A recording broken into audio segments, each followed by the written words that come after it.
Punjabi radio USA ਸੁਣ ਰਹੇ, ਦੇਖ ਰਹੇ ਸਾਡੇ ਸਾਰੇ ਹੀ ਸਰੋਤਿਆਂ ਤੇ ਦਰਸ਼ਕਾਂ ਨੂੰ ਨਿੱਘੀ ਜੀ ਆਇਆਂ ਨੂੰ, ਸਭ ਨੂੰ ਪਿਆਰ ਭਰੀ ਸਤਿ ਸ੍ਰੀ ਅਕਾਲ। ਸੋ ਤੇ ਪ੍ਰੋਗਰਾਮ ਲੈ ਕੇ ਹਾਜ਼ਰ ਹੋ ਚੁੱਕੇ ਹਾਂ ਬਿਯੋਂਡ ਦਾ ਹੈਡਲਾਈਨਸ ਮਨਦੀਪ ਪੁਨੀਆ ਜੀ ਦੇ ਨਾਲ। ਮਨਦੀਪ ਪੁਨੀਆ ਜੀ ਇੱਕ ਬੜੇ ਹੀ ਉੱਘੇ ਪੱਤਰਕਾਰ ਨੇ ਤੇ ਲੇਖਕ ਨੇ, ਜਿਨ੍ਹਾਂ ਦੀਆਂ ਕਈ ਕਿਤਾਬਾਂ ਕਿਸਾਨ ਅੰਦੋਲਨ ਦੇ ਬਾਬਤ ਵੀ ਜਿਹੜੀਆਂ ਉਹ ਛਪੀਆਂ ਹੋਈਆਂ ਤੇ ਹੋਰ ਵੀ ਬਹੁਤ ਕੁਛ ਇਹ ਛਾਪਦੇ ਰਹਿੰਦੇ ਆ ਤੇ ਨਾਲ ਗਰਾਊਂਡ ਤੋਂ ਰਿਪੋਰਟਿੰਗ ਕਰਦੇ ਆ। ਆਪਣੇ ਨਾਲ ਜੁੜ ਚੁੱਕੇ ਨੇ ਮਨਦੀਪ ਪੁਨੀਆ ਜੀ। ਮਨਦੀਪ ਜੀ, ਜੀ ਆਇਆਂ ਨੂੰ ਸਵਾਗਤ ਹੈ। ਸਤਿ ਸ਼੍ਰੀ ਅਕਾਲ ਜੀ। ਜੀ, ਸਤਿ ਸ੍ਰੀ ਅਕਾਲ। ਸੋ ਬਿਯੋਂਡ ਦਾ ਹੈਡਲਾਈਨ ਪ੍ਰੋਗਰਾਮ ਦੇ ਵਿੱਚ ਵੱਖ-ਵੱਖ ਪੰਜਾਬ ਅਤੇ ਭਾਰਤ ਦੀਆਂ ਜਿਹੜੀਆਂ ਅਹਿਮ ਖਬਰਾਂ ਹੁੰਦੀਆਂ ਆ, ਉਸ ਉੱਤੇ ਆਪਾਂ ਨਜ਼ਰ ਮਾਰਦੇ ਹਾਂ। ਨੈਸ਼ਨਲੀ ਕੀ ਕੁਛ ਚੱਲ ਰਿਹਾ ਆ, ਉਹਦੇ ਬਾਰੇ ਜਾਣਕਾਰੀ ਦਿੱਤੀ ਜਾਂਦੀ ਆ। ਪੁਨੀਆ, ਆਪਾਂ ਮਨਦੀਪ ਜਿਹੜੀ ਸ਼ੁਰੂਆਤ ਕਰਦੇ ਹਾਂ ਗੱਲਬਾਤ ਦੀ, ਸਭ ਨੂੰ ਹੀ ਪਤਾ ਵੀ ਅਮਰੀਕਾ ਨੇ ਟੈਰਿਫ ਜਿਹੜਾ ਲਾਇਆ ਆ ਇੰਡੀਆ ਦੇ ਉੱਤੇ 50% ਲਾਇਆ ਸੀ। ਰਸ਼ੀਅਨ ਤੇਲ ਖਰੀਦਣ ਨੂੰ ਲੈ ਕੇ ਕਾਫੀ ਰੌਲਾ ਰੱਪਾ ਆ। ਹੁਣ ਇਹ ਜੀ, ਪਤਾ ਲੱਗ ਰਿਹਾ ਆ, ਆંકੜੇ ਦੱਸ ਰਹੇ ਆ ਵੀ ਸਰਕਾਰੀ ਕੰਪਨੀਆਂ ਨੇ ਰੂਸ ਤੋਂ ਜਿਹੜੇ ਤੇਲ ਦੀ ਖਰੀਦ ਆ ਉਹ ਘਟਾ ਦਿੱਤੀ ਆ। ਅਗਸਤ ਦੇ ਮੁਕਾਬਲੇ ਸਤੰਬਰ 'ਚ 32% ਜਿਹੜਾ ਆ ਇਹਨਾਂ ਨੇ ਕਟੌਤੀ ਕੀਤੀ ਹੈ, ਜਾਂ ਉਹਦੇ ਵਿੱਚ ਕਮੀ ਜਿਹੜੀ ਉਹ ਆਈ ਆ। ਕੀ ਇਹ ਜਿਹੜਾ ਨੰਬਰ ਆ ਸਿਰਫ ਸਰਕਾਰੀ ਜਿਹੜੀਆਂ ਕੰਪਨੀਆਂ ਵੱਲੋਂ ਘਟਿਆ ਆ, ਪ੍ਰਾਈਵੇਟ ਦੇ ਵਿੱਚ ਓਨਾ ਹੀ ਆ, ਉੱਥੇ ਵੀ ਘਟਿਆ ਆ, ਤੇ ਉਹਦਾ ਕੀ ਆંકੜਾ ਦੱਸਦਾ, ਕੀ ਸੰਕੇਤ ਆ ਰਹੇ ਆ ਇਹ ਨੰਬਰਾਂ ਤੋਂ? ਦੇਖੋ, ਇਹ ਜਿਹੜਾ ਆંકੜਾ ਗਾ ਉਹ ਸਰਕਾਰੀ ਕੰਪਨੀਆਂ ਦਾ ਹੀ ਹੈ। ਜਦੋਂ ਤੋਂ ਟਰੰਪ ਸਾਹਿਬ ਨੇ ਟੈਰਿਫ ਲਾਇਆ ਗਾ 50%, ਉਸ ਤੋਂ ਬਾਅਦ ਇੱਕ ਦਬਾਅ, ਤਾਂ ਇੰਟਰਨੈਸ਼ਨਲ ਦਬਾਅ ਕਹਿ ਲਓ, ਤੇ ਉਹ ਸੀਗਾ। ਕਈ ਬਹੁਤ ਸਾਰੇ ਵਿਚਾਰ ਚਰਚਾਵਾਂ ਇੱਥੇ ਚੱਲ ਰਹੀਆਂ ਸੀ ਕਿ ਇੰਡੀਆ ਦੀ ਫੋਰਨ ਪਾਲਿਸੀ ਕੀ ਹੋਊਗੀ, ਕਿਉਂਕਿ ਅਮਰੀਕਾ ਲਗਾਤਾਰ ਇੰਡੀਆ ਤੇ ਪ੍ਰੈਸ਼ਰ ਪਾ ਰਿਹਾ ਸੀਗਾ। ਹੁਣ ਜਿਹੜੀ ਕੈਪਲਰ ਕੰਪਨੀ ਹੈ, ਜਿਹੜਾ ਡੇਟਾ ਰਿਸਰਚ ਕਰਦੀ ਹੈ, ਉਹਦੇ ਮੁਤਾਬਕ ਜਿਹੜਾ ਭਾਰਤ ਪੈਟਰੋਲੀਅਮ BPCL ਹੈ ਤੇ ਇੰਡੀਅਨ ਆਇਲ IOC, ਇਹ ਦੋਵੇਂ ਸਰਕਾਰੀ ਤੇਲ ਰਿਫਾਈਨਿੰਗ ਕੰਪਨੀਆਂ ਨੇ। ਦੋਵਾਂ ਨੇ ਤਕਰੀਬਨ 32% ਘੱਟ ਤੇਲ ਖਰੀਦਿਆ ਗਾ ਅਗਸਤ ਦੇ ਮੁਕਾਬਲੇ। ਜੇ ਜੂਨ ਦੇ ਮੁਕਾਬਲੇ ਦੇਖੋਗੇ ਤਾਂ ਇਹ ਡੇਟਾ 45% ਲੈਸ ਹੈ। 45% ਘੱਟ ਤੇਲ ਖਰੀਦਿਆ ਗਿਆ ਜੂਨ ਦੇ ਮੁਕਾਬਲੇ ਸਤੰਬਰ ਮਹੀਨੇ 'ਚ। ਤੇ ਇਹਦੇ 'ਚ ਜਦੋਂ ਜਿਹੜੇ ਐਕਸਪਰਟ ਨੇ ਉਹ ਦੋ ਚੀਜ਼ਾਂ ਰੱਖ ਰਹੇ ਨੇ। ਇੱਕ ਤਾਂ ਅਮਰੀਕੀ ਦਬਾਅ ਹੈਗਾ, ਉਹ ਤਾਂ ਹੈ ਹੀ ਹੈ ਕਿ ਅਮਰੀਕਾ ਤੋਂ ਇਹਨਾਂ ਤੇ ਦਬਾਅ ਪੈ ਰਿਹਾ ਗਾ। ਦੂਜਾ, ਸਪਲਾਈ ਦੀ ਡਾਇਵਰਸਿਫਿਕੇਸ਼ਨ ਦੀ ਗੱਲ ਵੀ ਨਿਕਲ ਕੇ ਆ ਰਹੀ ਹੈ। ਜਿਹੜੀ ਖਰੀਦ, ਇਹਦੇ ਉਲਟ ਜੇ ਆਪਾਂ ਗੱਲ ਕਰੀਏ ਤੇ ਰਿਲਾਇੰਸ ਇੰਡਸਟਰੀ ਅਤੇ ਨਾਇਰਾ ਐਨਰਜੀ ਵਰਗੀਆਂ ਜਿਹੜੀ ਪ੍ਰਾਈਵੇਟ ਰਿਫਾਈਨਰੀ ਕੰਪਨੀਆਂ ਨੇ, ਇਹਨਾਂ ਨੇ ਖਰੀਦ ਵਧਾ ਲਈ ਹੈ, ਇਹਨਾਂ ਦੀ ਖਰੀਦ ਵਧੀ ਹੈ। ਤੇ ਰੂਸ ਤੋਂ ਨੋ ਡਾਊਟ ਸਸਤਾ ਤੇਲ ਮਿਲਦਾ ਗਾ ਇੰਡੀਆ ਨੂੰ, ਤੇ ਜਿਹੜੇ ਨਿੱਜੀ ਪਲੇਅਰਸ ਨੇ ਇਹ ਜ਼ਿਆਦਾ ਪੈਸੇ ਕਮਾਉਣਗੇ। ਤੇ ਸਰਕਾਰੀ ਕੰਪਨੀਆਂ ਨੇ ਮਤਲਬ ਘੱਟ ਤੇਲ ਖਰੀਦਿਆ ਗਾ, ਤਾਂ ਫਿਰ ਉਹ ਓਬਵੀਅਸ ਗੱਲ ਹੈ ਕਿ ਉਹ ਮਹਿੰਗਾ ਤੇਲ ਖਰੀਦਣਗੇ। ਤੇ ਇਹ ਗੱਲ ਨਿਕਲ ਕੇ ਸਾਹਮਣੇ ਆ ਰਹੀ ਹੈ। 25% ਟੈਰਿਫ ਲਾਇਆ ਸੀ ਟਰੰਪ ਨੇ, ਉਸ ਤੋਂ ਬਾਅਦ 25 ਐਕਸਟਰਾ ਲਾ ਦਿੱਤਾ ਸੀ ਪੈਨਲਟੀ ਦੇ ਤੌਰ ਤੇ, ਤਾਂ ਮਤਲਬ 50% ਟੈਰਿਫ ਹੋ ਗਿਆ ਸੀਗਾ। ਤੇ ਉਹ ਰੈਸਿਪ੍ਰੋਕਲ ਟੈਰਿਫ ਦੀ ਜਿਹੜੀ ਗੱਲ ਟਰੰਪ ਸਾਹਿਬ ਕਰ ਰਹੇ ਸੀਗੇ, ਉਹਦੇ ਤੇ ਉਹਨਾਂ ਨੇ 25% ਦਾ ਹੋਰ ਫਾਈਨ ਲਾ ਕੇ 50% ਕਰਤਾ ਸੀਗਾ। ਹੁਣ ਦੱਸਿਆ ਜਾ ਰਿਹਾ ਹੈਗਾ ਕਿ Iraq, Saudi Arab, UAE, America, Nigeria, ਇਹ ਕਈ ਏਦਾਂ ਦੇ ਕੰਟਰੀਜ਼ ਹੈਗੀਆਂ ਜਿੱਥੋਂ ਇੰਡੀਆ ਤੇਲ ਇੰਪੋਰਟ ਕਰਦਾ ਗਾ। ਅਮਰੀਕਾ ਤੋਂ ਸਿਰਫ 7% ਜਿਹੜਾ ਆਇਲ ਹੈ ਉਹ ਇੰਡੀਆ ਇੰਪੋਰਟ ਹੁੰਦਾ ਵਾ, ਕੱਚਾ ਤੇਲ। ਤੇ ਜੀ। ਦੇਖਦੇ ਹਾਂ ਕਿ ਕਿਵੇਂ ਅੱਗੇ ਚੀਜ਼ਾਂ ਰਹਿਣਗੀਆਂ, ਅੱਗੇ ਕਿਵੇਂ ਕਰਨਗੇ। ਕਿਉਂਕਿ ਰੂਸ ਸਭ ਤੋਂ ਵੱਡਾ ਪਲੇਅਰ ਸੀਗਾ ਇੰਡੀਅਨ ਆਇਲ ਮਾਰਕੀਟ 'ਚ। 37% ਜਿਹੜਾ ਇੰਪੋਰਟ ਸੀਗਾ ਉਹ ਹੁੰਦਾ ਸੀਗਾ, ਪਰ ਇਸ ਵਾਰ ਘੱਟ ਹੋਇਆ ਗਾ। ਠੀਕ ਹੈ। ਸੋ ਸੰਕੇਤ ਇਹ ਲੱਗਦੇ ਆ ਵੀ ਇਹਦਾ ਮਤਲਬ ਇਹ ਆ ਵੀ ਅਮਰੀਕਾ ਦੇ ਨਾਲ ਇਹ ਡੀਲ ਬਣਾਉਣ ਦੇ ਸੰਕੇਤ ਨਜ਼ਰ ਆ ਰਹੇ ਆ, ਵੀ ਇਹ ਟਰੇਡ ਜਿਹੜੀਆਂ ਗੱਲਬਾਤ ਚੱਲਦੀ ਆ, ਇਹ ਤੇਲ ਘਟਾ ਕੇ ਇਸ ਤਰੀਕੇ ਦੇ ਨਾਲ ਇਹ ਲੱਗ ਰਿਹਾ ਵੀ ਇਹ ਡੀਲ ਹੀ ਬਣਾਉਣਾ ਚਾਹੁੰਦੇ ਆ। ਇਹ ਦਿਖਾਉਣਾ ਚਾਹੁੰਦੇ ਆ ਅਮਰੀਕਾ ਨੂੰ ਇਸ ਦੇ ਵਿੱਚ, ਕਿਉਂਕਿ ਵਿੱਚ ਬਿਆਨ ਇਹਨਾਂ ਦੇ ਇਦਾਂ ਦੇ ਵੀ ਆ ਜਾਂਦੇ, ਲੈ ਸਾਨੂੰ ਤਾਂ ਜਿੱਥੋਂ ਸਸਤਾ ਮਿਲਦਾ ਸੀ ਤਾਂ ਉੱਥੋਂ ਹੀ ਜਿੱਦਾਂ ਉਹ ਲਵਾਂਗੇ। ਸੋ ਇਹ ਡੀਲ ਬਣਾਉਣ ਦੇ ਹੀ ਸੰਕੇਤ ਨੇ।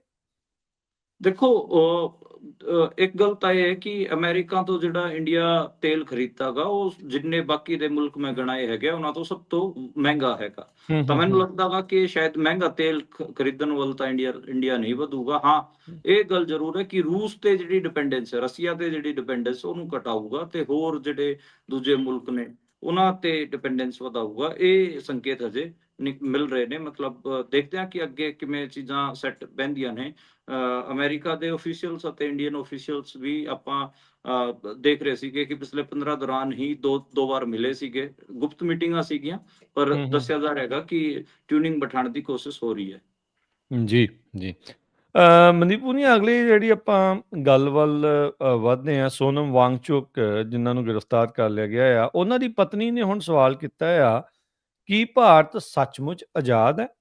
ਉਹਨਾਂ ਨੇ ਇਹ ਆਖਿਆ ਹੈ, ਉਹ ਕਹਿੰਦੇ ਆ ਵੀ ਪੁਲਿਸ 3 ਲੱਖ ਲਦਾਖੀਆਂ ਤੇ ਜ਼ੁਲਮ ਕਰ ਰਹੀ ਆ। ਲੇਹ ਹਿੰਸਾ ਦੀ ਮੈਜਿਸਟ੍ਰੇਟ ਜਾਂਚ ਦੇ ਆਦੇਸ਼ ਦਿੱਤੇ ਗਏ ਨਾਲੇ।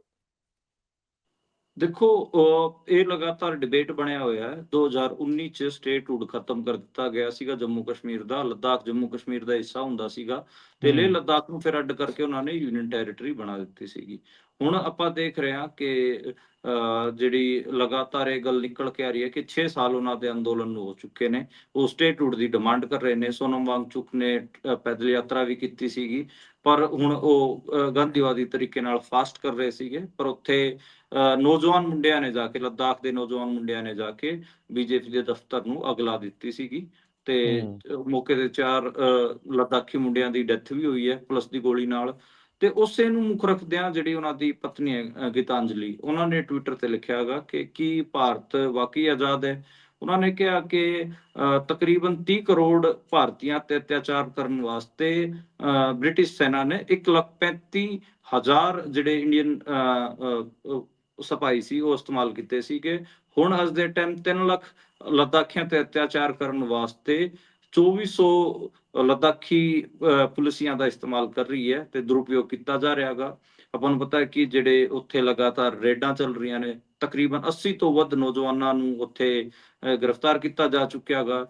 50 ਤੋਂ ਵੱਧ ਜੇਲ੍ਹਾਂ 'ਚ ਭੇਜੇ ਜਾ ਚੁੱਕੇ ਨੇ। ਈਵਨ ਜਿਹੜੇ ਸੋਨਮ ਵਾਂਗਚੁਕ ਹੈਗੇ ਆ, ਉਹਨਾਂ ਨੂੰ ਜੋਧਪੁਰ ਜੇਲ੍ਹ 'ਚ ਸ਼ਿਫਟ ਕੀਤਾ ਗਿਆ ਹੈਗਾ, ਜਿਹੜੇ ਕਿ ਰਾਜਸਥਾਨ 'ਚ ਪੈਂਦੀ ਹੈ।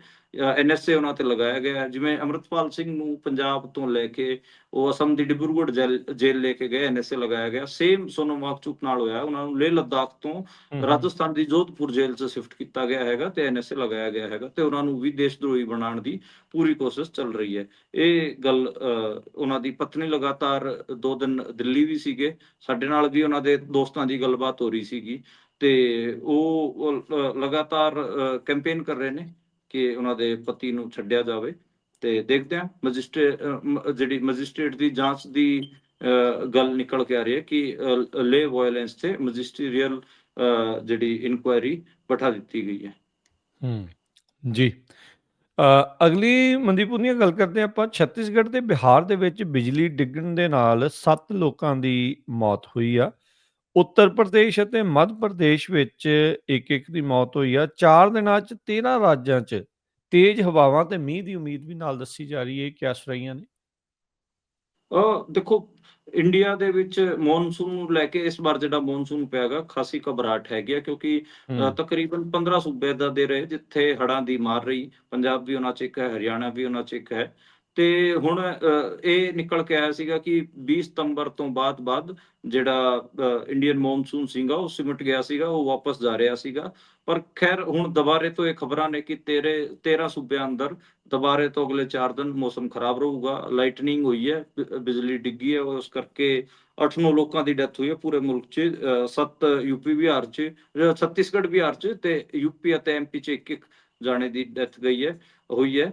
ਹਾਲਾਂਕਿ ਇਹ ਜਿਹੜਾ ਫੋਰਕਾਸਟ ਵੈਦਰ ਫੋਰਕਾਸਟ ਉਹਦੇ 'ਚ ਪੰਜਾਬ ਅਤੇ ਹਰਿਆਣੇ ਦਾ ਨਾਂ ਨਹੀਂ ਸ਼ਾਮਲ ਹੈ ਕਿ ਇਹ ਸੂਬੇ ਬਚੇ ਹੋਏ ਨੇ, ਇਹਨਾਂ 'ਚ ਮੀਂਹ ਨਹੀਂ ਪਊਗਾ।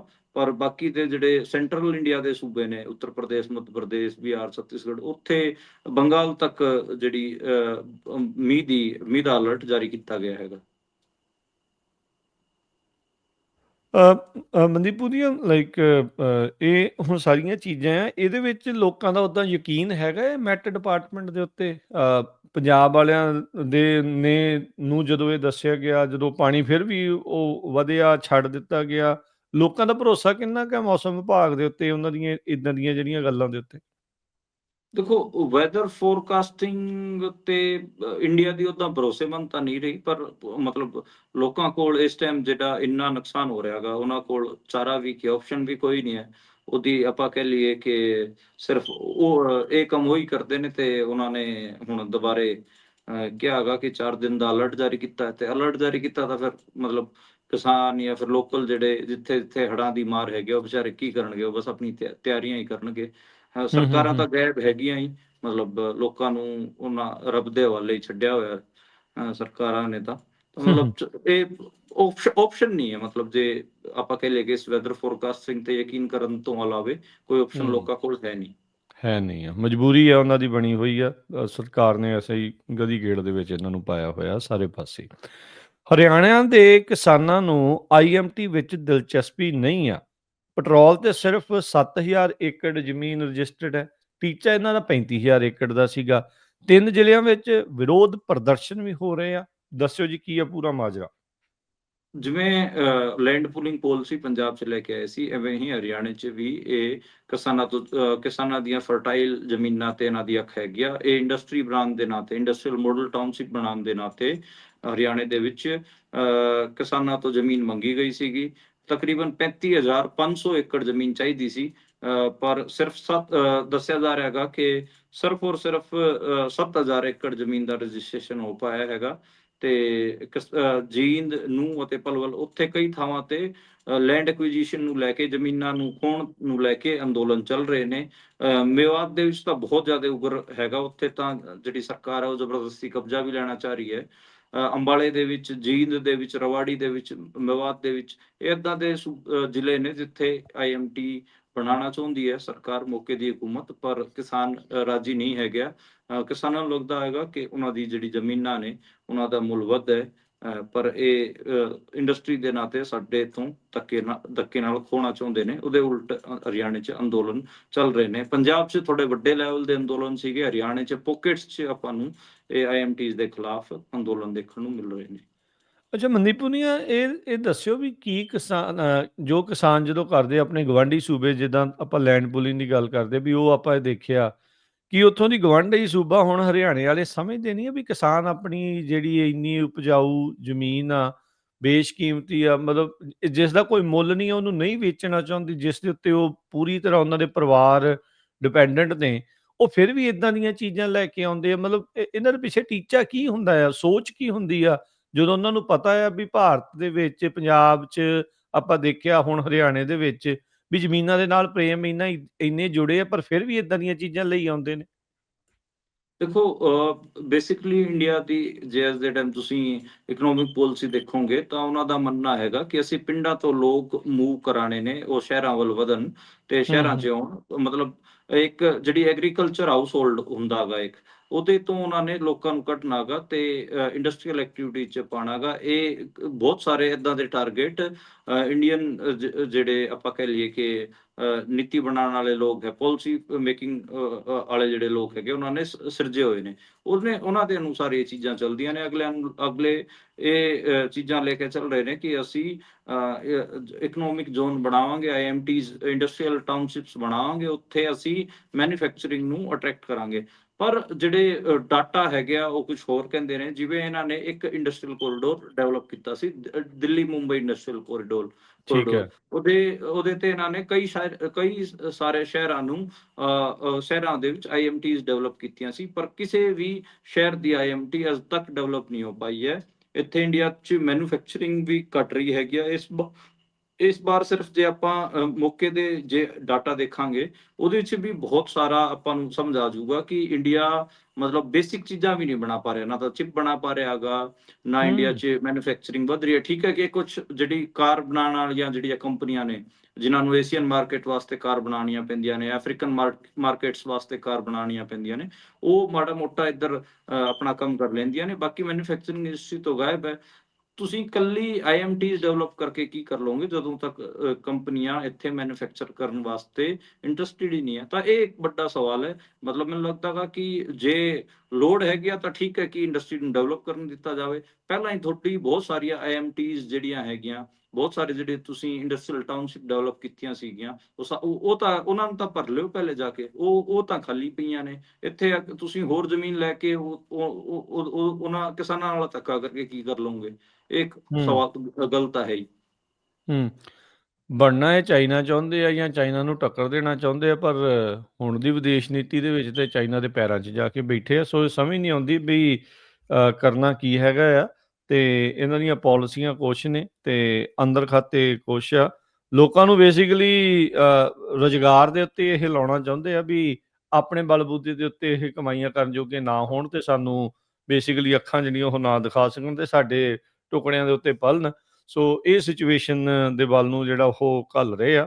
ਪਰ ਲੋਕ ਸਿਆਣੇ ਨੇ, ਆਪਾਂ ਉਮੀਦ ਕਰਦੇ ਹਾਂ ਵੀ ਇਦਾਂ ਹੀ ਜਿਹੜੇ ਉਹ ਸਿਆਣੇ ਰਹਿਣਗੇ ਤੇ ਇਹੋ ਜਿਹੀਆਂ ਬੇਫਜ਼ੂਲ ਪਾਲਿਸੀਆਂ ਦੇ ਉਲਟ ਜਿਹੜੇ ਉਹ ਹਮੇਸ਼ਾ ਖੜਦੇ ਰਹਿਣਗੇ। ਮਨਦੀਪ ਪੁਨੀਆ ਜੀ, ਅਗਲੀ ਆਪਾਂ ਗੱਲ ਕਰਦੇ ਹਾਂ RSS ਦੇ 100 ਸਾਲ। ਕਿਵੇਂ ਦੇਖਦੇ ਹੋ ਇਹ 100 ਸਾਲਾਂ ਦਾ ਇਹਨਾਂ ਦਾ ਸਫ਼ਰ? ਅੱਜ ਦੁਸਹਿਰਾ ਹੈ, ਵਿਜੈ ਦਸ਼ਮੀ ਜਿਹਨੂੰ ਹਿੰਦੀ ਚ ਕਹਿੰਦੇ ਆ। ਤੇ ਦੁਸਹਿਰੇ ਨੂੰ 1925 ਚ 1925 ਚ 1925 ਨਾਗਪੁਰ ਦੇ ਵਿੱਚ ਇਸ ਆਰਗੇਨਾਈਜੇਸ਼ਨ ਦੀ ਨੀਂਹ ਧਰੀ ਗਈ ਸੀਗੀ।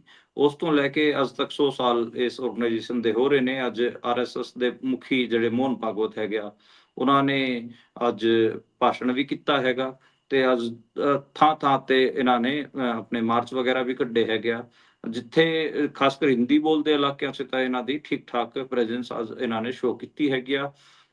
ਬੇਸਿਕਲੀ 1925 ਚ ਡਾਕਟਰ ਏਡਗਵਾਰ ਨਾਂ ਦਾ ਇੱਕ ਸ਼ਖਸ ਸੀਗਾ ਜਿਹਨੇ ਇਸ ਆਰਗੇਨਾਈਜੇਸ਼ਨ ਦੀ ਨੀਂਹ ਧਰੀ ਸੀ। ਕਿ ਉਹਦੇ 'ਚ ਜਿਹੜਾ ਸਾਵਰਕਰ ਹੈ, ਸਾਵਰਕਰ ਦਾ ਵੱਡਾ ਭਰਾ ਬਾਬਾ ਰਾਓ ਸਾਵਰਕਰ, ਉਹ ਵੀ ਸ਼ਾਮਲ ਸਨ। ਤੇ ਦੱਸਿਆ ਜਾਂਦਾ ਕਿ ਉਸ ਟਾਈਮ ਤੇ ਜਿਹੜੇ ਇੱਕ ਸੀਨੀਅਰ ਆਗੂ ਸੀਗੇ ਹਿੰਦੂਤਵਾ ਦੇ, ਡਾਕਟਰ ਮੁੰਜੇ, ਉਹਨਾਂ ਨੇ ਇਹਨਾਂ ਨੂੰ ਪੁਸ਼ ਕੀਤਾ ਸੀਗਾ।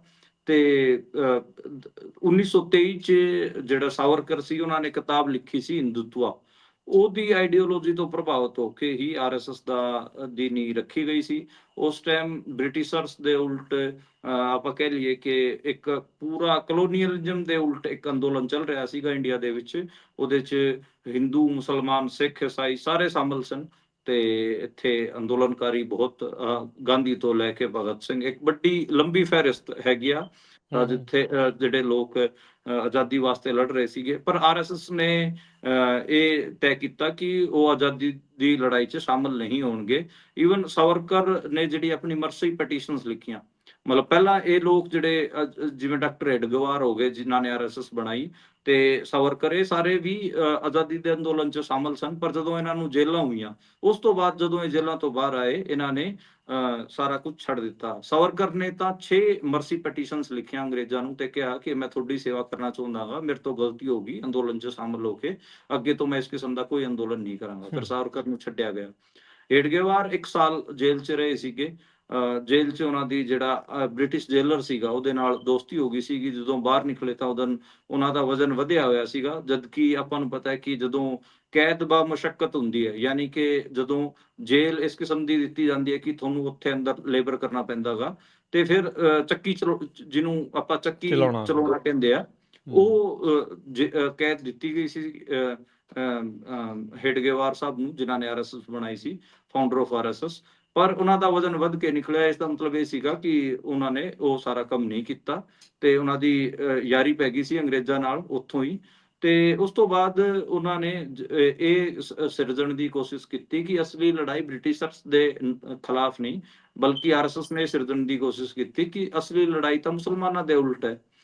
ਇਹ ਜਿਹੜਾ ਮੁਲਕ ਹੈ ਹਿੰਦੂਆਂ ਦਾ ਹੈ, ਹਿੰਦੂ ਰਾਸ਼ਟਰ ਹੈ, ਤੇ ਅਸਲੀ ਲੜਾਈ ਹਿੰਦੂ ਰਾਸ਼ਟਰ ਬਣਾਉਣ ਦੀ ਹੈ, ਨਾ ਕਿ ਅੰਗਰੇਜ਼ਾਂ ਨੂੰ ਇੱਥੋਂ ਭਜਾਉਣ ਦੀ। ਤੇ ਫਿਰ ਉਹਨਾਂ ਨੇ ਸਾਰਾ ਉੱਥੇ ਸ਼ਾਖਾਵਾਂ ਮਹਾਰਾਸ਼ਟਰ ਦੇ ਵਿੱਚ ਲਗਾਉਣੀਆਂ ਸ਼ੁਰੂ ਕਰ ਦਿੱਤੀਆਂ। ਤੇ ਪੇਸ਼ਵਾਈ ਝੰਡਾ ਸੀਗਾ ਜਿਹੜਾ ਕਿ ਬਾਹਮਣਾ ਦਾ, ਮਹਾਰਾਸ਼ਟਰੀਅਨ ਬ੍ਰਾਹਮਣਾਂ ਦਾ ਜਿਹੜਾ ਝੰਡਾ ਹੁੰਦਾ ਗਾ, ਉਹ ਇਹਨਾਂ ਨੇ ਆਪਣਾ ਮੁੱਖ ਝੰਡਾ ਰੱਖਿਆ।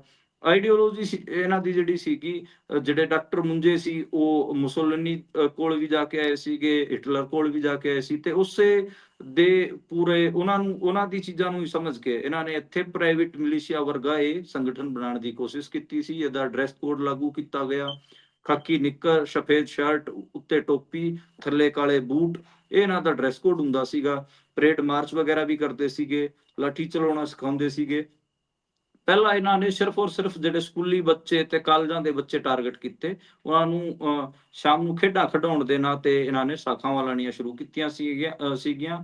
ਤੇ ਇੱਕ ਬਾਰ-ਬਾਰ ਸਵਾਲ ਆਏ, ਈਵਨ ਜਿਹੜੇ ਸੁਭਾਸ਼ ਚੰਦਰ ਬੋਸ ਸੀਗੇ, ਜਿਹੜੇ ਇਹਨਾਂ ਦੇ ਖਿਲਾਫ, ਅੰਗਰੇਜ਼ਾਂ ਦੇ ਖਿਲਾਫ ਲੜ ਰਹੇ ਸੀ, ਉਹਨਾਂ ਨੇ ਵੀ ਆਪਣਾ ਦੂਤ ਭੇਜਿਆ ਸੀਗਾ ਡਾਕਟਰ ਏਡਗਵਾਰ ਕੋਲ, ਤੇ ਉਹਨਾਂ ਨੂੰ ਇਹ ਪੁੱਛਣ ਵਾਸਤੇ ਕਿ ਕੀ ਤੁਸੀਂ ਸਾਡੇ ਨਾਲ ਆਜ਼ਾਦੀ ਦੇ ਅੰਦੋਲਨ 'ਚ ਸ਼ਾਮਲ ਹੋ ਸਕਦੇ ਹੋ। ਤੇ ਡਾਕਟਰ ਏਡਗਵਾਰ ਹੋਰਾਂ ਨੇ ਕੋਈ ਸਿੱਧਾ ਜਵਾਬ ਦੇਣ ਦੀ ਬਜਾਏ ਇਹ ਕਹਿਤਾ ਸੀ ਕਿ ਅਸੀਂ ਤਾਂ ਗੱਲ ਹੀ ਨਹੀਂ ਕਰ ਸਕਦੇ, ਸਾਡੀ ਤਾਂ ਤਬੀਅਤ ਖਰਾਬ ਹੈ।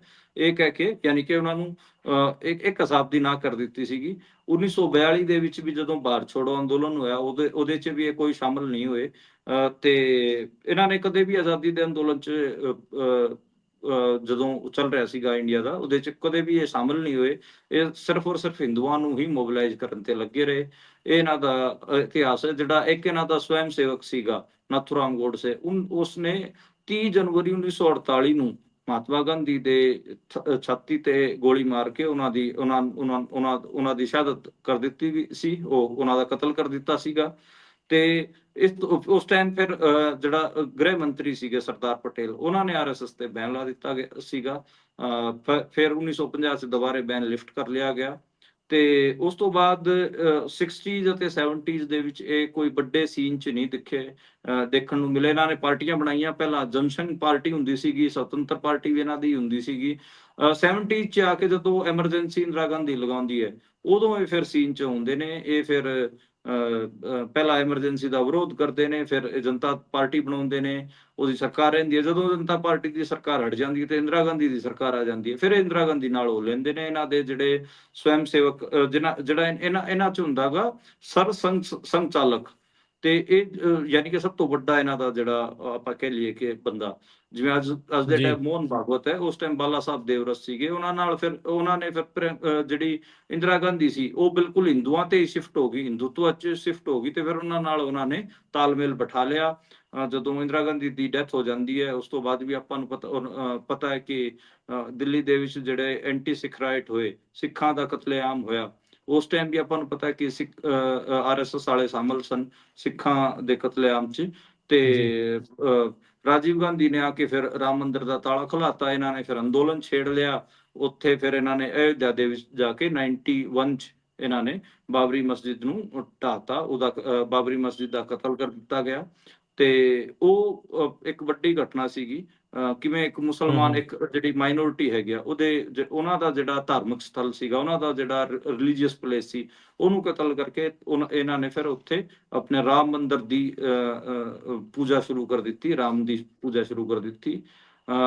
ਉਸ ਟਾਈਮ ਤੋਂ ਬਾਅਦ ਹੀ ਇਹਨਾਂ ਦਾ ਪੂਰਾ ਆਪਾਂ ਕਹਿ ਲਈਏ ਹਿੰਦੂਤਵਾ ਦਾ ਪ੍ਰਚਾਰ ਇੰਡੀਆ ਦੇ ਵਿੱਚ ਹੋ ਗਿਆ ਸੀਗਾ। ਰਾਮ ਮੰਦਿਰ ਨੂੰ ਇਹਨਾਂ ਨੇ ਇਲੈਕਸ਼ਨਾਂ ਦਾ ਇਸ਼ੂ ਬਣਾਇਆ। 1999 'ਚ ਵੀ ਅਟਲ ਬਿਹਾਰੀ ਕੁਝ ਦਿਨ ਵਾਸਤੇ PM ਬਣੇ ਸੀਗੇ, ਪ੍ਰਧਾਨ ਮੰਤਰੀ ਬਣੇ। ਪਰ ਸਾਲ 2000 'ਚ ਜਾ ਕੇ ਇਹਨਾਂ ਦੇ ਹੱਥਾਂ 'ਚ ਸੱਤਾ ਆਈ ਤੇ ਅਟਲ ਬਿਹਾਰੀ ਵਾਜਪੇਈ ਪ੍ਰਧਾਨ ਮੰਤਰੀ ਬਣੇ। ਉਸ ਤੋਂ ਬਾਅਦ 2002 'ਚ ਇਹਨਾਂ ਨੇ ਗੁਜਰਾਤ 'ਚ ਵੀ ਮੁਸਲਮਾਨਾਂ ਦਾ ਕਤਲੇਆਮ ਕੀਤਾ।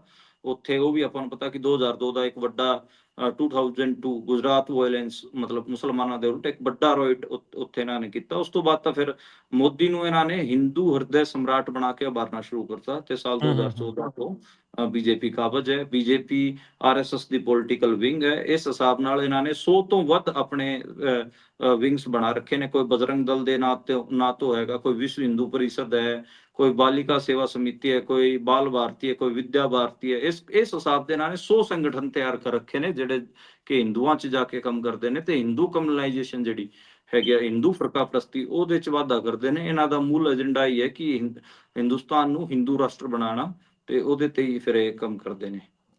ਅੱਜ ਇਹਨਾਂ ਦੇ 100 ਸਾਲ ਹੋ ਰਹੇ ਨੇ। ਜੀ। ਸ਼ੁਰੂ ਤੋਂ ਦੇਸ਼ ਦੇ ਵਿਰੋਧੀ ਰਹੇ ਆ ਤੇ ਹੁਣ ਜੇ ਕੋਈ ਇਹਨਾਂ ਦਾ ਵਿਰੋਧ ਕਰਦਾ ਤੇ ਉਹਨੂੰ ਦੇਸ਼ ਵਿਰੋਧੀ ਜਿਹੜਾ ਅਕਸਰ ਆਖ ਦਿੱਤਾ ਜਿਹੜਾ ਉਹ ਜਾਂਦਾ ਆ। ਸੋ ਇਹੀ ਇਹਨਾਂ ਦੀ ਮੈਨੂੰ ਲੱਗਦਾ ਮੁਲਕ ਨੂੰ ਦੇਣ ਆ। ਇਸ ਤੋਂ ਜ਼ਿਆਦਾ ਇਹਨਾਂ ਨੇ ਕੁਝ ਹੋਰ ਕੀਤਾ ਨਹੀਂ। ਮੌਕਾ ਪ੍ਰਸਤ ਜ਼ਰੂਰ ਇਹ ਸਭ ਤੋਂ ਵੱਡੇ ਰਹੇ ਨੇ। ਮਨਦੀਪ ਪੁਨੀਆ ਜੀ, ਅਗਲੀ ਗੱਲ ਕਰਦੇ। ਪੰਜਾਬ ਦੇ ਕਿਸਾਨ ਆਗੂ ਪੰਧੇਰ ਦਾ ਪ੍ਰਧਾਨ ਮੰਤਰੀ ਮੋਦੀ ਨੂੰ ਜਵਾਬ ਆ, ਕਣਕ ਤੇ ਘੱਟੋ ਘੱਟ ਸਮਰਥਨ ਮੁੱਲ 6% ਵਧਾਇਆ MSP। ਕੇਂਦਰ ਸਰਕਾਰ ਕਹਿੰਦੀ ਆ ਵੀ ਨਹੀਂ, 100% ਦਾ ਉਹਨਾਂ ਨੇ ਦਾਅਵਾ ਕੀਤਾ। ਕਹਿੰਦੇ ਵੀ ਅਸੀਂ ਅਜਿਹਾ ਦੀਵਾਲੀ ਦਾ ਤੋਹਫਾ ਨਹੀਂ ਚਾਹੁੰਦੇ। ਹਾਂਜੀ, ਜਿਹੜੇ ਕਿਸਾਨ ਸੀਗੇ ਉਹ ਕਹਿ ਰਹੇ ਸੀਗੇ ਘੱਟੋ ਘੱਟ 20% ਜਿਹੜਾ ਕਣਕ ਤੇ ਜਿਹੜਾ MSP ਹੈ ਉਹ ਵਧਾਇਆ ਜਾਵੇ। ਪਰ ਕਣਕ ਤੇ ਸਿਰਫ ਔਰ ਸਿਰਫ ਆਪਾਂ ਕਹਿ ਲਈਏ ਕਿ 6% ਵਧੋਤਰੀ ਕੀਤੀ ਹੈ ਤੇ ਸਿਰਫ 160 ਰੁਪਏ ਵਧਾਏ ਨੇ। ਪਰ ਸਰਕਾਰ ਕਹਿ ਰਹੀ ਕਿ ਅਸੀਂ ਤਾਂ 100% ਇਜ਼ਾਫਾ ਕਰ ਦਿੱਤਾ ਹੈ। ਪਿਛਲੇ ਵਾਰ 2425 ਰੁਪਏ ਸੀਗਾ ਐਮਐਸਪੀ ਤੇ ਇਸ ਵਾਰ 2585 ਰੁਪਏ ਹੈਗਾ। ਇਹ ਕਿਵੇਂ 100% ਹੋ ਗਿਆ? 6% ਵਧਾ ਕੇ ਤੁਸੀਂ ਕਿਵੇਂ 100% ਦਾ ਦਾਅਵਾ ਕਰ ਰਹੇ ਹੋ? ਤਾਂ ਇਹ ਇੱਕ ਮਤਲਬ ਝੂਠ ਮਾਰ ਰਹੇ ਨੇ ਅਗਲੇ, ਤੇ ਇਹਦੇ ਤੇ ਫਿਰ ਪੰਧੇਰ ਸਾਹਿਬ ਹੋ ਰਹੀ ਹੋ ਤੇ ਹੋਰ ਕਿਸਾਨ ਆਗੂਆਂ ਨੇ ਅੱਜ ਮੀਡੀਆ ਸਟੇਟਮੈਂਟ ਦਿੱਤੀਆਂ ਨੇ, ਪ੍ਰੈਸ 'ਚ ਆ ਕੇ ਗੱਲ ਰੱਖੀ ਆਪਣੀ ਕਿ 6% ਵਧਾ ਕੇ 100% ਦਾ ਦਾਅਵਾ ਝੂਠਾ ਹੈ ਇਹ। ਸਾਨੂੰ ਇਸ ਕਿਸਮ ਦਾ ਦੀਵਾਲੀ ਗਿਫਟ ਨਹੀਂ ਚਾਹੀਦਾ ਜਿਹੜਾ ਕਿ ਤੁਸੀਂ ਆਪਣੇ ਝੂਠ ਸਿਰਜ ਕੇ ਆਪਣੇ ਇਹ ਕਹਿ ਰਹੇ ਨੇ ਕਿ ਅਸੀਂ ਤਾਂ ਦੁੱਗਣੀ ਕੀਮਤਾਂ ਕਰਤੀਆਂ। ਇਹ ਗੱਲ ਉਹਨਾਂ ਵੱਲੋਂ ਕਹੀ। ਜੀ। ਆਪਰੇਸ਼ਨ ਸੰਧੂਰ ਤੋਂ ਬਾਅਦ ਮੁਅੱਤਲ ਕੀਤੀ ਗਈ ਨਨਕਾਣਾ ਸਾਹਿਬ ਦੀ ਯਾਤਰਾ ਸ਼ੁਰੂ ਹੋਈ ਆ। ਕੇਂਦਰ ਸਰਕਾਰ ਨੇ 10 ਦਿਨਾਂ ਦੇ ਵਿੱਚ ਵੀਜ਼ੇ ਮਨਜ਼ੂਰ ਕਰ ਦਿੱਤੇ ਆ। 3000 ਸ਼ਰਧਾਲੂ ਅਟਾਰੀ ਸਰਹੱਦ ਤੋਂ ਰਵਾਨਾ ਹੋਣਗੇ। ਹਾਂਜੀ, ਅੱਜ ਅਨੁਮਤੀ ਦਿੱਤੀ ਗਈ ਹੈ ਤੇ ਨਨਕਾਣਾ ਸਾਹਿਬ ਦੀ ਯਾਤਰਾ ਸਿੱਖ ਸ਼ਰਧਾਲੂ ਕਰਨਗੇ ਤੇ ਕੇਂਦਰੀ ਗ੍ਰਹਿ ਮੰਤਰਾਲੇ ਨੇ ਪਹਿਲਾਂ ਤਾਂ ਮਨਾ ਕਰ ਦਿੱਤਾ ਸੀਗਾ, ਫਿਰ ਐਸਜੀਪੀਸੀ ਨੇ ਉਹਦਾ ਖਾਸਾ ਵਿਰੋਧ ਕੀਤਾ ਤੇ ਦਿੱਲੀ ਦੀ ਜਿਹੜੀ TSGMC ਹੈ ਉਹਨੇ ਵੀ ਕਹਿ ਲਈਏ ਕਿ ਵਿਰੋਧ ਕੀਤਾ ਸੀਗਾ। ਤੇ ਹੁਣ ਅੱਜ ਇਹ ਗੱਲ ਨਿਕਲ ਕੇ ਆਈ ਹੈ ਕਿ 10 ਦਿਨਾਂ ਅੰਦਰ ਅੰਦਰ ਵੀਜ਼ੇ ਦਿੱਤੇ ਜਾਣਗੇ ਤੇ ਇੱਕ ਡੇਟਾ ਇਹ ਵੀ ਦਿੱਤਾ ਗਿਆ ਹੈਗਾ ਕਿ ਸਿਰਫ 3000 ਜਿਹੜੇ ਸ਼ਰਧਾਲੂਆਂ ਨੂੰ ਹੀ ਵੀਜ਼ਾ ਦਿੱਤਾ ਜਾਊਗਾ ਸ਼ੁਰੂਆਤ 'ਚ, ਤੇ ਇਹ ਗੱਲ ਨਿਕਲ ਕੇ ਆਈ ਹੈ ਜੀ। ਜੀ। ਮਨੀਪੁਰਨੀ ਜੀ, ਅਗਲੀ ਗੱਲ ਕਰਦੇ ਹਾਂ। ਅੰਮ੍ਰਿਤਸਰ ਦੇ ਜਿਹੜੇ ਕਿਸਾਨ ਆ ਉਹਨਾਂ ਨੇ ਆਪਣੀਆਂ ਫਸਲਾਂ ਨੂੰ ਤਬਾਹ ਜਿਹੜਾ ਉਹ ਕਰਨਾ ਸ਼ੁਰੂ ਕੀਤਾ ਆ। ਉਹ ਕਹਿ ਰਹੇ ਆ ਵੀ ਕਰਜ਼ੇ ਕਿਵੇਂ ਚੁਕਾਉਣਗੇ, ਸਰਕਾਰ ਤੋਂ 100% ਮੁਆਵਜ਼ੇ ਦੀ ਉਹਨਾਂ ਨੇ ਮੰਗ ਕੀਤੀ ਆ। ਦੇਖੋ, ਅੰਮ੍ਰਿਤਸਰ ਦਾ ਜਿਹੜਾ ਅਜਨਾਲਾ ਬਲੋਕ ਹੈ ਉਹਦੀ ਮੈਂ ਗੱਲ ਕਰ ਰਿਹਾ। ਕੋਟਲੀ ਪਿੰਡ ਹੋ ਗਿਆ, ਹੋਰ ਕਈ ਸਾਰੇ ਏਦਾਂ ਦੇ ਪਿੰਡ ਜਿੱਥੇ ਅੱਜ ਕਿਸਾਨਾਂ ਨੇ ਵੀਡੀਓਜ਼ ਪਾਏ ਨੇ। ਉਹਨਾਂ ਨੇ ਆਪਣੀ ਜਿਹੜੀਆਂ ਝੋਨੇ ਦੀਆਂ ਫਸਲਾਂ ਸੀਗੀਆਂ ਉਹਨਾਂ ਤੇ ਟਰੈਕਟਰ ਫੇਰਿਆ ਹੈਗਾ। ਇੱਕ ਤਾਂ ਉੱਥੇ ਹੜ੍ਹ ਆਏ ਸੀਗੇ, ਹੜ੍ਹਾਂ ਦੀ ਮਾਰ ਕਰਕੇ ਸਾਰਾ ਝੋਨਾ ਖਰਾਬ ਹੋ ਗਿਆ ਸੀਗਾ ਤੇ ਉਹ ਵਿਚਾਰੇ ਕਰਦੇ ਕਿ ਉਹਦੇ ਤੇ ਟਰੈਕਟਰ ਹੀ ਫੇਰਨਾ ਪੈਣਾ ਸੀਗਾ। ਬਿਲਕੁਲ। ਤੇ ਉਹਨਾਂ ਦਾ ਇਹ ਕਹਿਣਾ, ਜੇ ਜਦੋਂ ਸਾਡਾ 100% ਜਿਹੜੀ ਸਾਡੀ ਕਰੋਪ ਹੈ, ਸਾਡੀ ਫਸਲ ਹੈ, ਉਹ ਖਰਾਬ ਹੋਈ ਹੈ ਤਾਂ ਫਿਰ ਸਾਨੂੰ 100% ਮੁਆਵਜ਼ਾ ਮਿਲਣਾ ਚਾਹੀਦਾ। ਹਜੇ ਤੱਕ ਮਤਲਬ ਕੋਈ ਉਸ ਕਿਸਮ ਦੀ ਸਰਕਾਰ ਵੱਲੋਂ ਮਦਦ ਕਿਸਾਨਾਂ ਨੂੰ ਪਹੁੰਚਾਈ ਨਹੀਂ ਗਈ ਹੈ।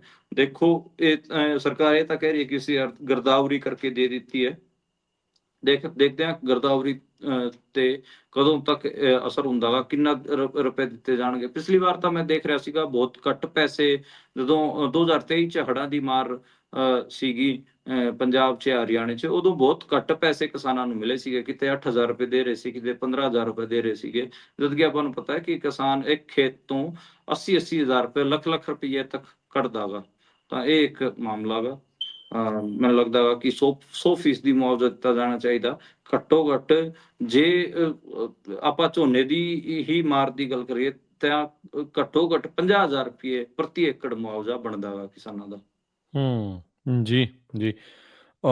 ਸਹੀ ਗੱਲ ਆ ਮਨਦੀਪ ਪੁਨੀਆ ਜੀ, ਵੀ ਚਾਹੀਦਾ ਤੇ ਇਦਾਂ ਆ, ਪਰ ਮੁੱਖ ਮੰਤਰੀ ਨੂੰ ਤਾਂ ਬਰਾਂਗੀ ਮੋੜਤਾ। ਉਹ ਕਹਿੰਦੇ ਵੀ ਅਸੀਂ ਤਾਂ ਦੇਤਾ ਜੋ ਦੇਣਾ ਸੀਗਾ, ਚਲੋ ਹੁਣ ਜਾਓ। ਤੇ ਕਿਸਾਨ ਕੀ ਉਮੀਦ ਰੱਖ ਸਕਦੇ ਆ ਵੀ ਉਹਨਾਂ ਨੂੰ ਕੁਝ ਮਿਲੂਗਾ? ਦੇਖੋ, ਉਮੀਦ ਰੱਖਣੀ ਚਾਹੀਦੀ, ਨਹੀਂ ਤਾਂ ਫਿਰ ਇੱਕ ਅੰਦੋਲਨ ਦਾ ਰਸਤਾ ਤਾਂ ਹੈ ਹੀ। ਕਿਸਾਨ ਸਾਰੇ ਕਿਸਾਨਾਂ ਨੂੰ ਇਕੱਠੇ ਹੋ ਕੇ ਸਰਕਾਰ ਨੂੰ, ਚਾਹੇ ਕੇਂਦਰ ਸਰਕਾਰ ਹੋਵੇ ਚਾਹੇ ਸੂਬਾ ਸਰਕਾਰ ਹੋਵੇ, ਦੋਵਾਂ ਨੂੰ ਘੇਰਨਾ ਤਾਂ ਚਾਹੀਦਾ ਹੀ। ਆਪਣਾ ਹੱਕ ਨਹੀਂ ਛੱਡਣਾ ਚਾਹੀਦਾ ਇਹਨਾਂ ਦੇ। ਜੀ, ਨਹੀਂ, ਬਿਲਕੁਲ ਸਹੀ ਗੱਲ ਜੀ। ਲੁਧਿਆਣੇ ਵਿੱਚ ਵੀ RSS ਸਥਾਪਨਾ ਦਿਵਸ ਦੇ ਉੱਤੇ ਜਿਹੜੇ ਆ ਪ੍ਰਦਰਸ਼ਿਤ ਹੋਏ ਨੇ ਹਥਿਆਰ। ਇਸ ਵਾਰ ਕਹਿੰਦੇ ਵੀ ਕੋਈ ਜਲੂਸ ਤਾਂ ਨਹੀਂ, 18 ਥਾਵਾਂ ਦੇ ਉੱਤੇ ਸਮਾਗਮ ਹੋਏ ਆ। ਇੱਕ ਆਪ ਦੇ ਵਿਧਾਇਕ ਨੇ ਕਿਦਵਈ ਨਗਰ ਵਿੱਚ ਵੀ ਸ਼ਿਰਕਤ ਕੀਤੀ। ਹਾਂਜੀ, ਇਹ ਬੜਾ ਅਜੀਬ ਲੱਗਿਆ। ਲੁਧਿਆਣਾ ਸੈਂਟਰਲ ਤੋਂ ਜਿਹੜੇ ਆਮ ਆਦਮੀ ਪਾਰਟੀ ਦੇ ਵਿਧਾਇਕ ਨੇ ਅਸ਼ੋਕ ਪ੍ਰਾਸ਼ਰ, ਉਹ ਵੀ RSS 'ਚ ਅੱਜ ਕਾਰਿਆਕਰਮਾਂ 'ਚ ਗਏ ਹੋਏ ਸੀਗੇ ਤੇ ਸ਼ਸਤਰ ਪੂਜਨ ਇਹਨੂੰ ਕਹਿੰਦੇ ਨੇ। ਇਹ ਅੱਜ RSS ਨੇ ਸ਼ਸਤਰ ਪੂਜਨ ਕੀਤੇ ਹੈਗੇ ਆ। ਲੁਧਿਆਣੇ 'ਚ ਮਾਰਚ ਨਹੀਂ ਕੱਢੇ ਕਿਉਂਕਿ ਇਹਨਾਂ ਨੂੰ ਡਰ ਸੀਗਾ ਕਦੇ ਆ ਕੇ ਲੋਕ ਇਹਨਾਂ ਨੂੰ ਰੋਕ ਨਾ ਦੇਣ, ਕਿਉਂਕਿ ਪੰਜਾਬ ਹਰਿਆਣੇ 'ਚ ਇਹਨਾਂ ਵਾਸਤੇ ਅਨੁਕੂਲ ਮਾਹੌਲ ਨਹੀਂ ਹੈਗਾ। ਤੇ ਇਹ ਦੇਖੋ, ਤੁਸੀਂ ਹੈਰਾਨੀ ਕਰਨ ਵਾਲੀ ਗੱਲ ਹੈ ਕਿ ਆਮ ਆਦਮੀ ਪਾਰਟੀ ਦੇ ਵਿਧਾਇਕ RSS ਦੇ ਪ੍ਰੋਗਰਾਮਾਂ 'ਚ ਫਿਰ ਰਹੇ ਨੇ, ਉੱਥੇ ਸ਼ਸਤਰ ਪੂਜਾ ਕਰ ਰਹੇ ਨੇ। ਕੀ ਇਹਦੇ ਤੇ ਕੋਈ ਸਫਾਈ ਦਿੱਤੀ ਜਾਊਗੀ ਆਮ ਆਦਮੀ ਪਾਰਟੀ ਵੱਲੋਂ? ਸੰਘ ਦੀ ਵੀ ਟੀਮ, ਆਰਐਸਐਸ ਦੀ ਵੀ ਟੀਮ ਤਾਂ ਪਹਿਲਾਂ ਹੀ ਬੀਜੇਪੀ ਆਮ ਆਦਮੀ ਪਾਰਟੀ ਨੂੰ ਕਿਹਾ ਜਾਂਦਾ ਗਾ, ਹੁਣ ਤਾਂ ਇਹ ਸਾਕਸ਼ਾਤ ਤੌਰ ਤੇ ਆਪਾਂ ਨੂੰ ਐਵੀਡੈਂਸ ਦੇ ਰਹੇ ਨੇ ਅਗਲੇ। ਸੋ ਬਿਲਕੁਲ ਸਹੀ ਗੱਲ ਆ। ਸਮਾਂ ਪਾ ਕੇ ਮਨਦੀਪ ਪੁਨੀਆ ਜੀ ਸਾਰਾ ਕੁਛ ਕਲੀਅਰ ਹੁੰਦਾ ਜਾਂਦਾ ਆ। ਪੜਦੇ ਜਿਹੜੇ ਉਹ ਕਈ ਚੁੱਕ ਹੁੰਦੇ ਜਾਂਦੇ ਆ ਤੇ ਲੋਕਾਂ ਨੂੰ ਵੀ ਕਲੈਰਿਟੀ ਜਿਹੜੀ ਇਸ ਦੇ ਵਿੱਚ ਆ ਰਹੀ ਹੈਗੀ ਆ। ਰਾਜਵੀਰ ਜਵੰਦਾ ਜਿਹੜਾ ਪੰਜਾਬੀ ਗਾਇਕ ਆ ਉਸ ਦੀ ਆਪਾਂ ਜਾਂਦੇ ਜਾਂਦੇ ਮਨਦੀਪ ਪੁਨੀਆ ਜੀ ਗੱਲ ਕਰਦੇ ਹਾਂ। ਡਾਕਟਰਾਂ ਦਾ ਕਹਿਣਾ ਆ ਵੀ ਜਿਹੜੇ ਪੰਜਾਬੀ ਗਾਇਕ ਜਵੰਦਾ ਆ ਵੀ ਉਸਦੇ ਬਾਰੇ ਅਜੇ ਕੁਛ ਵੀ ਕਹਿਣਾ ਮੁਸ਼ਕਲ ਆ। ਉਸਦੇ ਦਿਲ ਨੂੰ ਸਹੀ ਢੰਗ ਦੇ ਨਾਲ ਜਿਹੜਾ ਉਹ ਕੰਮ ਕਰੇ ਉਸ ਦੇ ਲਈ ਦਵਾਈ ਦਿੱਤੀ ਜਿਹੜੀ ਉਹ ਜਾ ਰਹੀ ਆ। ਅਜੇ ਵੀ ਉਹ ਜੀਵਨ ਸਹਾਇਤਾ ਜਿਹੜੇ ਉਪਕਰਨਾਂ ਦੇ ਉੱਤੇ ਉਹ ਲੱਗਾ ਹੋਇਆ ਆ। ਸੋ ਕੀ ਲੇਟੈਸਟ ਇਸ ਟਾਈਮ ਰਾਜਵੀਰ ਜਵੰਦੇ ਦੇ ਬਾਰੇ ਆਪਾਂ ਨੂੰ ਜਿਹੜਾ ਉਹ ਪਤਾ ਲੱਗ ਰਿਹਾ ਜੋ ਕਿ ਐਕਸੀਡੈਂਟ ਦਾ ਸ਼ਿਕਾਰ ਹੋਇਆ ਸੀ? ਹਾਂਜੀ, ਹੁਣ ਵੀ ਉਹ ਲਾਈਫ ਸਪੋਰਟ ਸਿਸਟਮ ਤੇ ਹੀ ਹੈਗਾ। ਫੋਰਟਿਸ ਹਸਪਤਾਲ ਮੁਹਾਲੀ ਦੇ ਵਿੱਚ ਕ੍ਰਿਟੀਕਲ ਕੇਅਰ ਅਤੇ ਨਿਊਰੋ ਸਾਇੰਸ ਦੀ ਜਿਹੜੀ ਟੀਮ ਹੈ ਲਗਾਤਾਰ ਉਹਨਾਂ ਦੀ ਨਿਗਰਾਨੀ ਕਰ ਰਹੀ ਹੈ। ਡਾਕਟਰਾਂ ਦੇ ਮੁਤਾਬਕ ਤਾਂ ਇਹ ਅੱਜ ਹੈਲਥ ਬੁਲੇਟਿਨ 'ਚ ਇਹ ਲਿਖਿਆ ਹੋਇਆ ਕਿ ਉਹਨਾਂ ਦੇ ਨਿਊਰੋਲੋਜੀਕਲ ਸਟੇਟਸ ਨੂੰ ਦੇਖਦੇ ਹੋਇਆ ਕੋਈ ਖਾਸ ਸੁਧਾਰ ਨਹੀਂ ਹੈ। ਦਿਲ ਸਹੀ ਤਰੀਕੇ ਨਾਲ ਕੰਮ ਕਰ ਰਿਹਾ ਹੈ, ਉਸ ਦੇ ਵਾਸਤੇ ਦਵਾਈਆਂ ਦਿੱਤੀਆਂ ਜਾ ਰਹੀਆਂ ਨੇ, ਪਰ ਹਜੇ ਕੁਛ ਵੀ ਕਹਿਣਾ ਮੁਸ਼ਕਲ ਹੈ। ਲਗਾਤਾਰ ਉਹਨਾਂ ਦੀ ਸਲਾਮਤੀ ਦੀ ਲੋਕ ਅਰਦਾਸ ਕਰ ਰਹੇ ਨੇ ਤੇ ਕੋਸ਼ਿਸ਼ ਕੀਤੀ ਜਾ ਰਹੀ ਹੈ ਕਿ ਉਹਨਾਂ ਦੇ ਜਿਹੜੇ ਸਰੀਰ 'ਚ ਆਕਸੀਜਨ ਦੀ ਜਿਹੜੀ ਕਮੀ ਹੋ ਰਹੀ ਹੈ ਉਹ ਆਕਸੀਜਨ ਪੂਰੀ ਕੀਤੀ ਜਾਵੇ। ਜਿਹੜੀ ਰੀੜ੍ਹ ਦੀ ਹੱਡੀ ਹੈ ਉਹਦੀ ਵੀ MRI 'ਚ ਪਤਾ ਲੱਗਿਆ ਗਾ ਕਿ ਗਰਦਨ ਅਤੇ ਪਿੱਠ ਜਿਹੜੀ ਆਪਾਂ ਆਪਣੀ ਧੌਣ ਹੁੰਦੀ ਹੈ ਤੇ ਪਿੱਠ ਹੁੰਦੀ ਹੈ ਉਹਦੇ 'ਚ ਗਹਿਰੀ ਸੱਟਾਂ ਨੇ ਤੇ ਹੱਥ ਪੈਰ ਕਮਜ਼ੋਰ ਹੋ ਰਹੇ ਨੇ ਉਹ। ਤੇ ਇਹ ਦੱਸਿਆ ਗਿਆ ਕਿ ਉਹਨਾਂ ਨੂੰ ਲੰਬੇ ਸਮਾਂ ਤੱਕ ਵੈਂਟੀਲੇਟਰ ਤੇ ਰੱਖਣਾ ਪੈ ਸਕਦਾ। ਚਲੋ ਆਪਾਂ ਅਰਦਾਸ ਕਰਦੇ ਹਾਂ, ਉਸਦੀ ਸਿਹਤਯਾਬੀ ਦੀ ਅਰਦਾਸ ਕਰਦੇ ਹਾਂ। ਸਾਰੇ ਹੀ ਕਰ ਰਹੇ ਆ, ਬਾਕੀ ਵੀ ਕਰ ਰਹੇ ਆ। ਚਲੋ ਆਪਾਂ ਇਹੀ ਉਮੀਦ ਰੱਖਦੇ ਹਾਂ ਪਰਿਵਾਰ ਦਾ ਇਹ ਜੀ ਜਿਹੜਾ ਉਹ ਮੁੜ ਕੇ ਉਹਨਾਂ ਦਾ ਜਿਹੜਾ ਉਹ ਵਾਪਸ ਆਵੇ। ਮਨਦੀਪ ਪੁਨੀਆ ਜੀ ਬਹੁਤ ਬਹੁਤ ਧੰਨਵਾਦ, ਤੁਸੀਂ ਜੁੜੇ ਸਾਡੇ ਨਾਲ ਇਹਨਾਂ ਵਿਸ਼ੇਸ਼ ਖਬਰਾਂ ਦੇ ਬਾਰੇ ਸਾਨੂੰ ਜਿਹੜੀਆਂ ਆ ਵਡਮੁੱਲੀਆਂ ਜਾਣਕਾਰੀਆਂ ਦਿੱਤੀਆਂ। ਮਿਲਦੇ ਹਾਂ ਅਗਲੀ ਵਾਰੀ ਬਿਯੋਂਡ ਦਾ ਹੈਡਲਾਈਨ ਪ੍ਰੋਗਰਾਮ ਦੇ ਵਿੱਚ। ਧੰਨਵਾਦ, ਸਤਿ ਸ਼੍ਰੀ ਅਕਾਲ। ਧੰਨਵਾਦ, ਸਤਿ ਸ਼੍ਰੀ ਅਕਾਲ।